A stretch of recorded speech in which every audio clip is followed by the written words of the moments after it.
И здравейте хора, това е втория ни клип. Това е братовчетка ми. Това е пак моя приятел, който заснемахме и миналия клип. Този път ще снимаме, ще се разхождаме тук.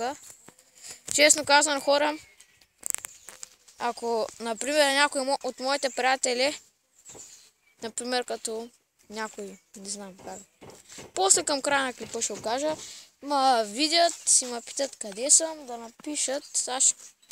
Преди да го напишат, ако да изгледат клипа, аз ще кажа, че съм в Пловдив. Това е Пловдив. Ето е фитнес отзаре. До сега си видите, всички ние тук, тримата и още едно момче. Тоест след малко ще дойдем. Тренирахме. Тук там се намира едно училище. Оно жълтото. Това момче е там, което ако го виждате, което идва. Да, онова е там, дето тича. Той е другия ми приятел. И той ще участва в клипа. Ето го. Казва се Божидар. И така. И сега ще отидем към един магазин, хора. Съжалявам за дето много така прекъсваме така камерата. Просто не ми е удобно. Ма болят ръцете сега. Какво да ви кажеш, хора? Пловдив е хубаво. За сега за първ път ходих в Макдоналдс. Кауфланд ходихме. Навсякъде ходихме. Така, разкарваме се. И ето, онова училище, ако го виждате там, оранжевото, това е училище на този тук мой приятел. И също на това момче тук, Божидар, който е.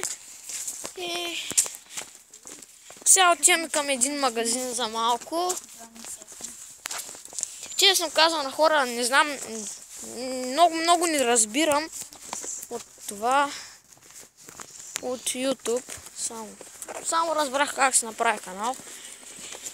Ето пак братовчетка ми. Докато стигнем до магазина, не е много далеч. Докато стигнем до магазина, да поговорим малко за Pokemon Go.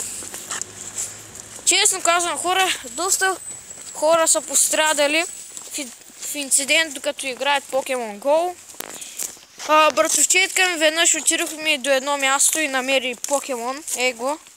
Покемон. Ако го знаете, напишете в коментарите как се казва. Които са обожатели на Покемон.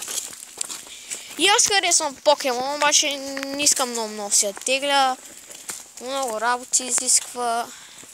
Не знам, мои приятели доста имат, но аз не ми са тегли. Честно казано. Братовчетка ми има много игри. Постоянно се забавляваме тук.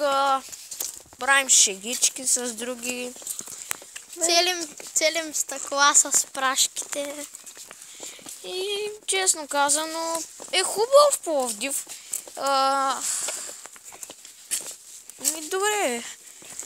Голям е града. Запознах се с много приятели. Училището ми хареса. Какво да кажеш, хора? Това е.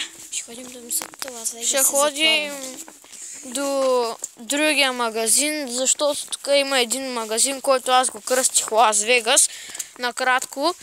И той се казва Лазар. Да, той се казва Лазар, както каза тя. И на мен ми беше трудно да го казвам и просто вече свикнах да му казвам Лас Вегас и приятелите ми около мен също свикнаха и тук сега до ония магазин, който ще ходим другия, не е много далеч, де. Хубаво е училището, голямото. И нашето училище е голямо, де. Да, нашето е по-голямо. Тук има две май болници. Едната е към края на града и е супер. Да, военната болница. Военната е много голяма, поне хората са изхарчили много пари. Повече от 3 трилиона и те подобни. Другата каква беше? Окръжната болница. Да, окръжната е също голяма, ама военната е 100 пъти по-голяма от другата. Тук има много слънце. Така може да се виждам по-добре. Сори хора, ама днеска прическата ми нещо не стана както трябва. Двойната е по-малка, тази окръжната е по-малка. Извинете, объркал съм ги, сега ми съобщиха, че военната била по-малка, уж, а пък за мен е по-голяма, пък окръжната била много по-голяма. Тази тук, която не е военната. Тя е окръжна и тук където е. Да. Военната е она на кръстовището. Да. Ама, Там и в края на града е. ние оная, която ние ходихме за Тюйбе. Да, тя е окръжната. Извинете хора, аз съм се объркала. Добре, стигнахме до магазина. Това беше от мен. Моля ви, абонирайте се за канала ми и напишете в коментарите нещо и това е.